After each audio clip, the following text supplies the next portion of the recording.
E aí, como é que vocês estão? Tudo bem? Vamos fazer mais um estudo no dia de hoje. E o nosso tema vai ser uma das bem-aventuranças de Jesus, que é a que diz: bem-aventurados os puros de coração, porque eles verão a Deus. Vamos iniciar então com uma prece, pedindo que você feche seus olhos, acalme seu coração, silencie a sua mente, para que melhor possa aproveitar a temática que nós vamos abordar hoje. Querido Jesus, nosso mestre e amigo, te pedimos que abençoe o nosso estudo de hoje, Senhor, nos trazendo paz, conforto, harmonia, e que possamos aprender um pouco mais do seu Evangelho e que possamos colocar o que vamos aprender aqui nessa hora em prática no nosso dia a dia. Fica conosco, Jesus, que assim seja. Podemos começar então? Como nós já falamos, o tema de hoje é Bem-aventurados os puros de coração. E nós vamos contar um pouco da história das bem-aventuranças de Jesus. Vamos definir o que vem a ser essa pureza de coração. Bem-aventurados os puros de coração, porque eles verão a Deus. Vamos tentar definir também como nós podemos ver Deus. Então esse é o nosso objetivo de hoje. Eu começo contando a vocês uma história que eu tive a oportunidade de escrever por inspiração, que tem um pouco a ver com um tema que chama Ontem eu vi Jesus. Vamos lá? Ontem eu vi Jesus. Eu vi Jesus quando eu desci do elevador e cumprimentei com um bom dia o porteiro do meu prédio, e ele respondeu sorrindo bom dia. Eu vi Jesus quando eu saí pela portaria e estava sentada na porta do prédio, uma senhora pedindo ajuda. Eu não fui nem sequer capaz de olhar para ela. Eu vi Jesus quando eu entrei no metrô e lá vi uma série de gente tensa, mexendo no celular, sem entender direito o que estava acontecendo ao redor delas. Eu vi Jesus quando eu cheguei no trabalho e cumprimentei todos os meus amigos e minhas amigas com um bom dia, mas somente um respondeu. Eu vi Jesus quando eu fui almoçar e a moça veio tirar os talheres depois que eu comi, e eu agradeci por ela ter tirado aqueles talheres.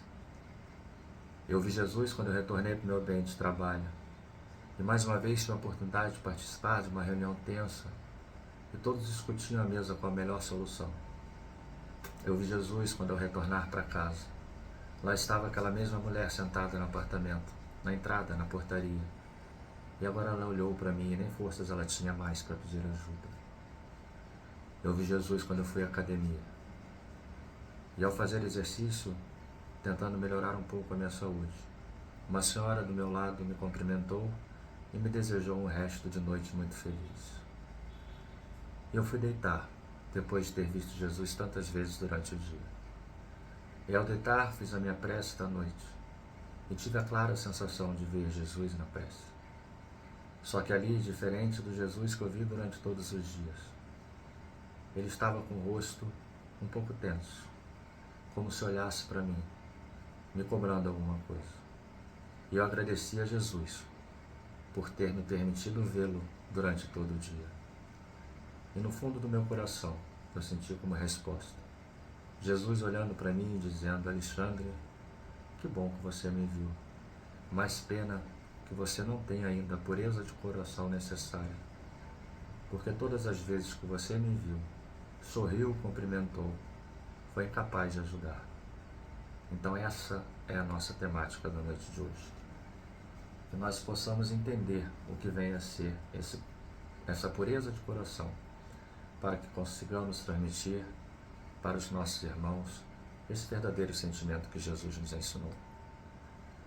Do alto do monte soprava um vento com deliciosa brisa, uma deliciosa aragem. Um cheiro de perfume inundava aquele monte. As brisas da Galiléia estavam impregnadas da virtude poderosa de Jesus.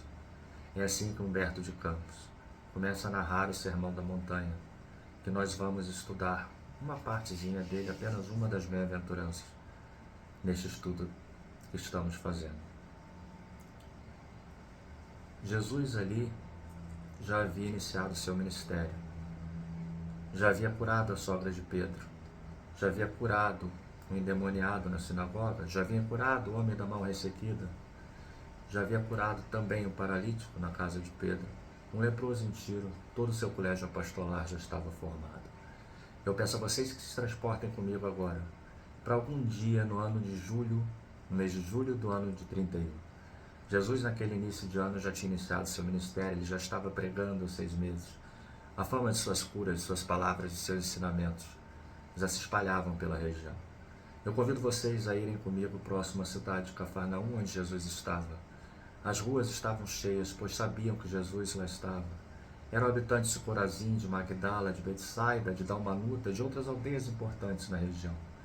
Todos se dirigiam a Cafarnaum, pois sabiam que lá estava Jesus. E ao chegarem na cidade e não encontrarem Jesus, procuravam seus apóstolos. E eu trago uma história agora que aconteceu com Mateus, quando 3 pessoas batem à porta de Mateus, perguntando aonde estava Jesus.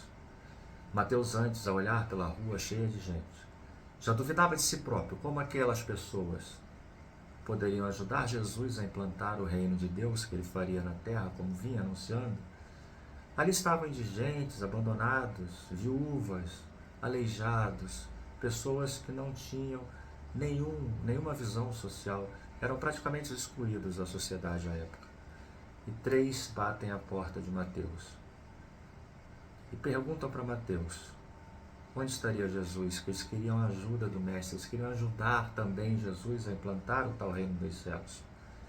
Jesus olha para um deles, Mateus olha para um deles, era Lisandro. Ele olha para Lisandro estava apoiado em muletas porque não tinha parte de uma perna. E pergunta para Lisandro, deste jeito, você quer ajudar o Mestre? O outro amigo que estava junto a Lisandro era Áquila, que tinha sido expulso de casa pela própria família, por causa dos seus vícios. E ele dizia a Áquila, você que nem sua família aceita, quer ajudar o Mestre? E depois era Pafos, o terceiro amigo do trio, desiludido com a vida, aflito, meio que como se estivesse obsediado por algum espírito. Ele olha para aquele senhor e diz, e tu, Pafos, é assim que queres edificar o reino de Deus? Mateus não conseguia entender a pureza da mensagem de Jesus ainda, e aqueles 3 saem desolados da casa de Mateus. Mas ao saírem da casa de Mateus, sem encontrar o auxílio e o socorro que precisavam, começam a perceber um movimento na rua, que todos deveriam se dirigir ao monte, às margens do mar da Galileia, e Jesus iria ao final de tarde para lá, pregar um pouco do seu ensino, do seu estudo, e talvez levar um pouco de consolo, e assim os 3 vão para o monte da Galileia, acompanhando a multidão que se dirigia para lá. Eles vão para um monte que ficava às margens do mar da Galileia, de não muita altura, mas que tinha um certo destaque de relevo no terreno. E naquela mesma tarde, é Jesus quem vai até a casa de Mateus. E ao chegar com mais outros apóstolos, Mateus fica agoniado e pergunta para o Mestre, Jesus, é justo esperarmos alguma coisa desses pecadores que estão pelas ruas? Nós precisamos de homens fortes, de homens desassombrados, corajosos, mas nós só temos aqui desafortunados e vencidos, Jesus. Como eles podem plantar o seu reino? Como eles podem ajudar a divulgar a sua mensagem? E Jesus responde, Mateus, nós precisamos amar e aceitar essa preciosa colaboração desses vencidos do mundo, porque o Evangelho é a mensagem divina para a humanidade, mas vai ecoar primeiro no coração desses que vieram te procurar, dos vencidos do mundo. São eles que vão levar a minha mensagem. É imprescindível que nós possamos falar, Mateus, para todos os que sofrem, porque eles, pelo sofrimento, têm as suas almas brandas e humildes. E Jesus sai da casa de Mateus e se dirige para o monte, às margens do mar da Galileia. Nós estamos em qualquer dia do mês de julho do ano de 31. Vamos imaginar que nós estamos lá, sentados naquele monte, esperando Jesus. E de repente todos olham para baixo, e Jesus caminha junto com seus apóstolos. Ao chegar no sopé daquela elevação, os apóstolos param e Jesus continua subindo. Jesus se eleva, e ao chegar no topo do monte, senta. E lá estavam velhinhos trêmulos, lavadores simples, viúvas com seus filhos, mulheres do povo abandonadas pelos seus maridos.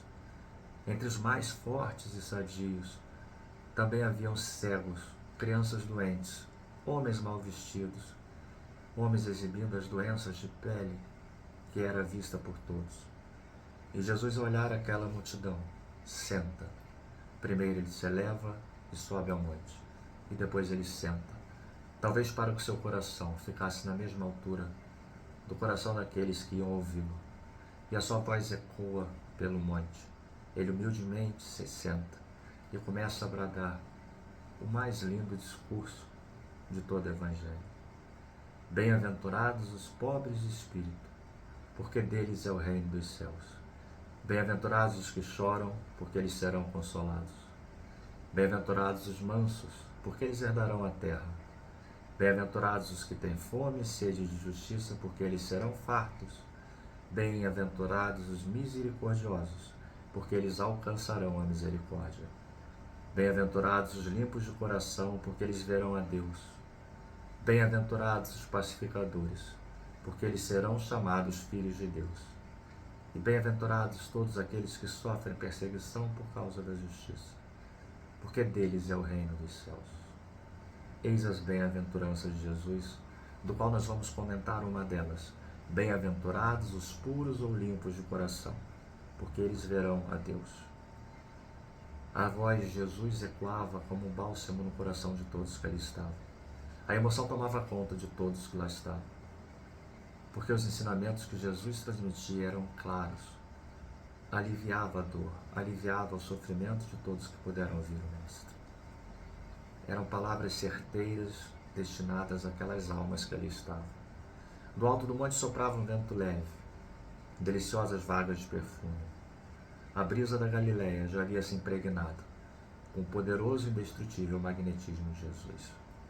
Certa vez perguntaram para Mahatma Gandhi qual o texto mais importante de todos os textos religiosos que já foram escritos, e Gandhi respondeu: se todos os textos sacros fossem incendiados e sobrasse apenas o Sermão da Montanha, em particular as bem-aventuranças, nada estaria perdido. Então aí nós podemos perceber a importância do discurso que Jesus havia feito. E Mateus, de repente, como que inspirado por Deus, vê os três que bateram a sua porta descendo do monte abraçados e felizes. E percebe ali que Jesus tinha tocado e consolado o coração de Lisandro, de Áquila e de Pafos. E Mateus percebeu, a partir daquele momento, que aqueles pobres amigos que o visitaram em busca de auxílio que ele não foi capaz de ajudar, desciam o monte alegres e felizes, contagiados pela luz de Jesus. E ele compreendeu perfeitamente o ensino do Mestre e se põe a chorar por não ter entendido antes. E então, com essa abordagem das bem-aventuranças, desse discurso das bem-aventuranças, em que Jesus não fala por parábolas, Jesus ali dispara flechas certeiras no coração de todos que puderam ouvir. Nós vamos iniciar o nosso estudo de hoje falando da bem-aventurança que diz: bem-aventurados os puros de coração, porque eles verão a Deus. A pureza de coração que Jesus nos traz, ela vai aparecer no capítulo 8 do Evangelho segundo o Espiritismo. E é nesse capítulo em que Jesus, ao ser questionado pelos fariseus e pelos escribas, toca em alguns pontos interessantes. Antes desse questionamento, se aproxima de Jesus uma série de crianças. E os apóstolos, preocupados com que aquelas crianças pudessem tocar ou atrapalhar um pouco o discurso que Jesus fazia aos fariseus e aos escribas, pede para que elas se afastem.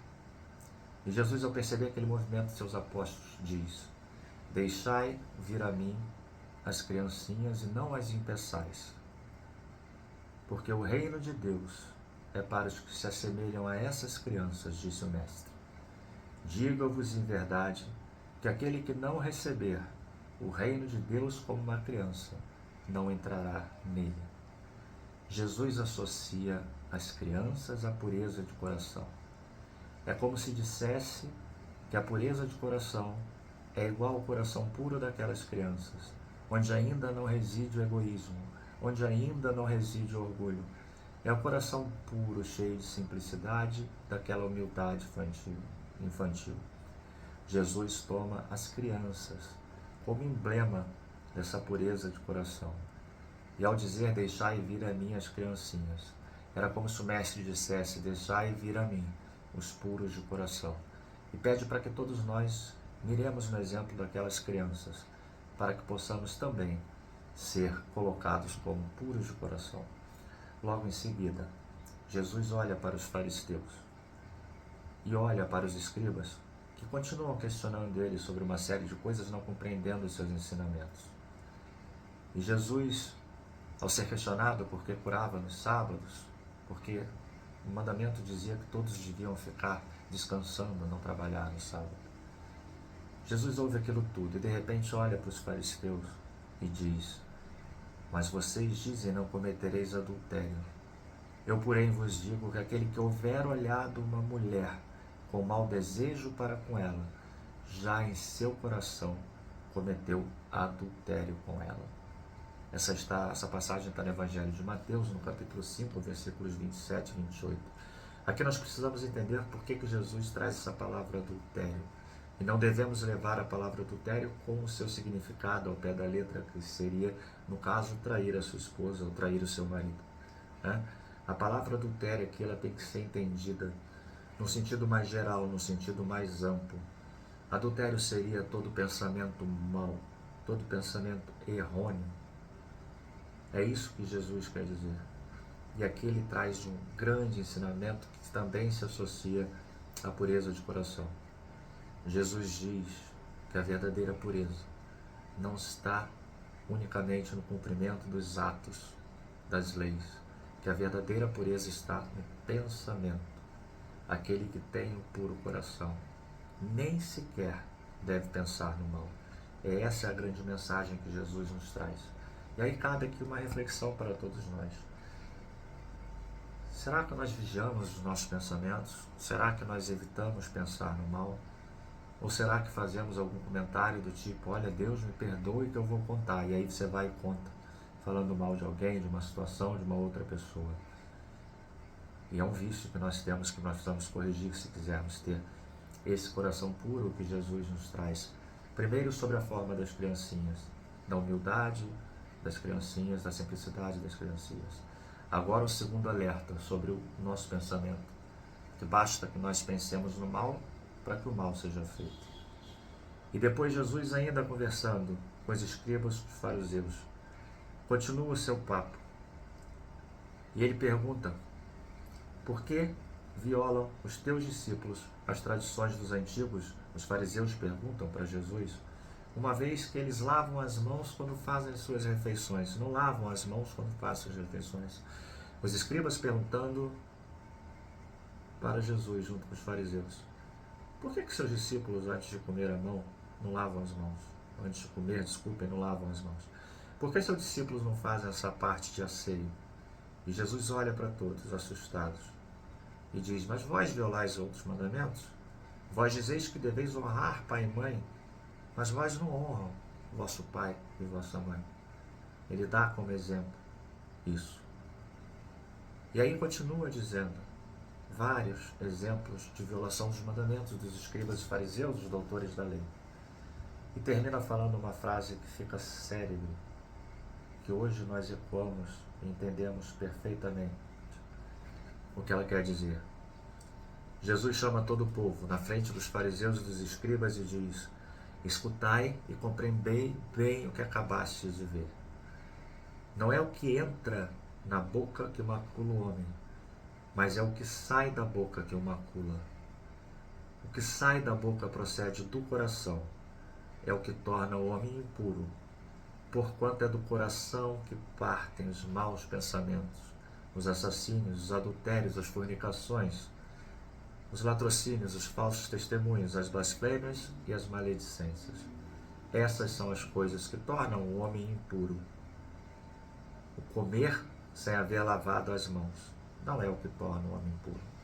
E aqui Jesus nos traz esse grande ensinamento ao responder a pergunta que os discípulos fizeram a ele: por que violam os teus discípulos a tradição dos antigos, uma vez que comem sem lavar as mãos? E Jesus diz que o que torna o homem puro não é o que entra pela boca, mas sim o que sai da boca.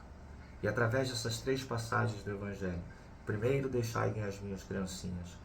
Segundo, o que nós falamos do adultério. E o terceiro, sobre o que sai da nossa boca. É dessa forma que nós temos no capítulo 8 do Evangelho segundo o Espiritismo a explicação do que vem a ser puro de coração. E aí nós vamos entrar agora um pouco mais a fundo nesse preceito do que é ser o puro de coração. Nós não basta para nós termos a aparência de um coração puro. Nós precisamos viver esse coração puro. Não basta nós termos aparência, nós precisamos viver esse coração puro, né? É preciso ter um coração puro. E me vem à mente, sempre que a gente vai falar de pureza de coração, uma figura que eu acredito que vocês todos conhecem, que é Chico Xavier, que dedicou mais de 75 anos de mediunidade em prol do próximo, que abdicou da sua vida para fazer da vida do próximo algo mais feliz e melhor, de dar o conforto, de trazer a mensagem de Jesus para o próximo. E com Chico nós aprendemos que a pureza de coração somente é alcançada por meio da sabedoria e do amor. Chico fazia da sua sabedoria, daquele grande amor que ele tinha, primeiro por Jesus e depois pelos seus irmãos, o mais claro exemplo de um coração puro, colocando as palavras de Jesus claramente ao alcance de todos, quer seja pelos seus livros, pelos seus atos, pelas suas mensagens psicografadas, pelas suas curas. E a virtude que nós precisamos cultivar, talvez para manter o nosso coração puro, eu creio que seja a temperança. A temperança é aquele domínio que nós temos que ter de nós mesmos, o domínio das nossas ações, dos nossos pensamentos, sempre pensando no bem do próximo. É a temperança que mantém a integridade dos nossos pensamentos e dos nossos desejos, que nos dá força para resistirmos às más tentações, que dá força para que vigiemos os nossos maus pensamentos. É a temperança que liberta a alma do egoísmo, da malícia, do orgulho, que a gente consiga praticar bem essa temperança. Aqueles que têm temperança são os que têm a espontaneidade das crianças e são os que têm o puro coração. Jesus disse: deixai vir a mim as criancinhas. Temos que ter a pureza desses corações.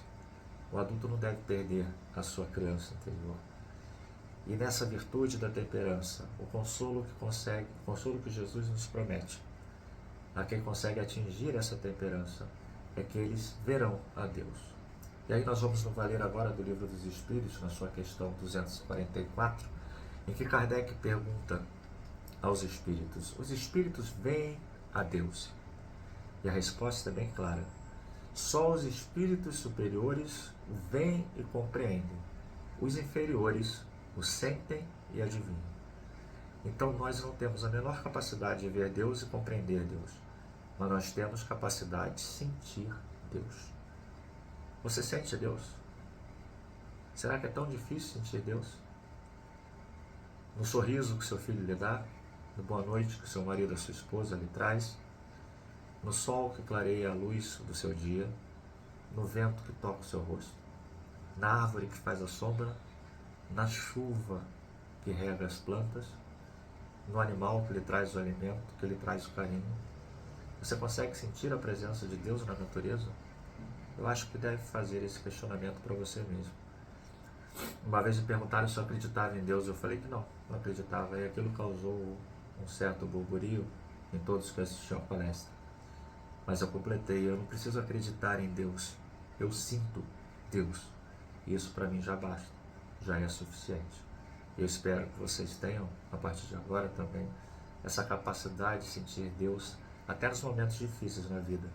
Pois nós aprendemos que é por meio da dor que nós evoluímos, que nós crescemos, e sempre que nós fazemos da dor uma oportunidade de crescimento, resignados, coerentes com o que vamos enfrentar e dispostos a vencer, nós a superamos e essa dor se torna uma grande bênção em nossas vidas. João nos traz no seu capítulo 5, na primeira carta de João, no seu capítulo 5, versículo 14, a seguinte frase: é esta a confiança que temos em Deus, que se pedirmos alguma coisa segundo a sua vontade, Ele nos ouve.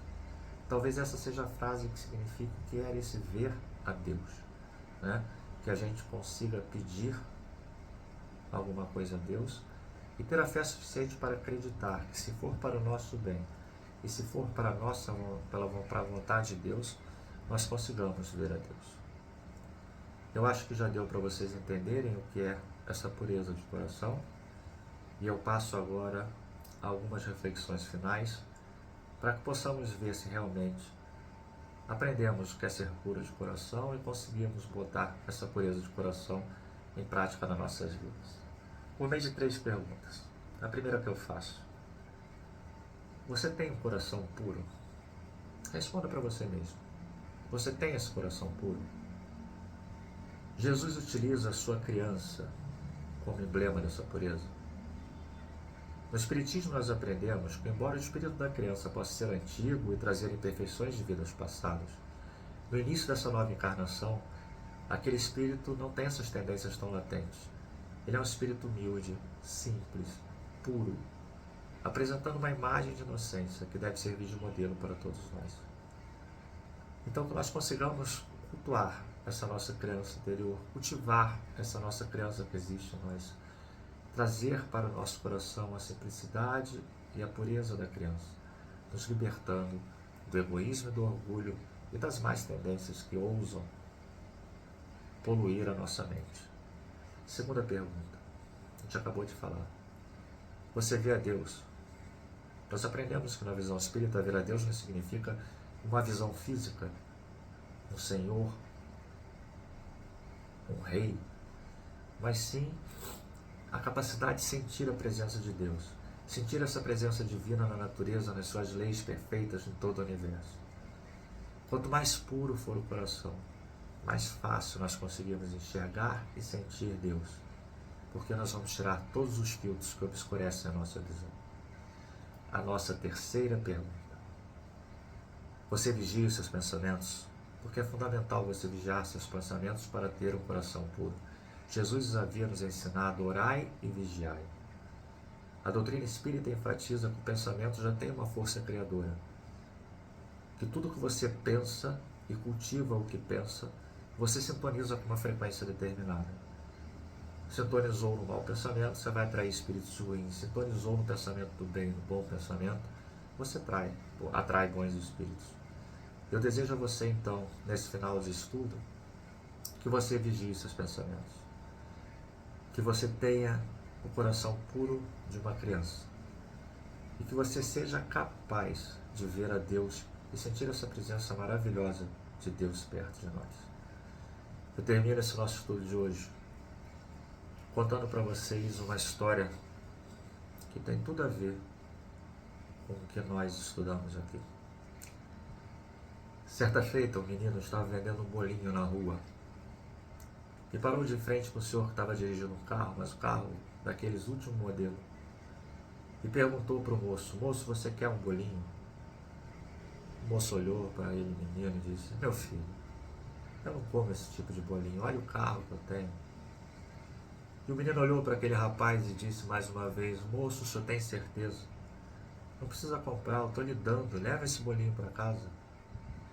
E o motorista olhou e falou: o senhor sabe onde mora, menino? Eu moro num condomínio chique, numa casa muito bonita. Mas, moço, por favor, leva o bolinho. E aquele senhor, tocado pelo menino, resolve levar o bolinho para casa. E ao chegar em casa, quando ia jogar aquele bolinho no lixo, parece que algo toca o coração daquele senhor e ele vai comer o bolinho. E quando ele dá a primeira mordida no bolinho, sente um papel na sua boca. E ao tirar o papel da boca, tinha uma mensagem dentro daquele bolinho. E lá estava escrito o seguinte: a verdadeira felicidade é trazida nas coisas que dinheiro nenhum pode comprar. A verdadeira felicidade vem com as coisas que dinheiro nenhum pode comprar. E aí foi um choque para aquele senhor, porque ele percebeu, naquele gesto de ganhar um bolinho, o quão puro era o coração daquele menino e o quão distante ele estava com o seu coração da pureza ensinada por Jesus. Eu agradeço a atenção de todos por participarem conosco desse estudo, por estarem aqui até o final, e desejo que todos nós possamos ser tocados pela pureza de coração daquele menino que entregou o bolinho para o rico Senhor. Fiquem com Deus.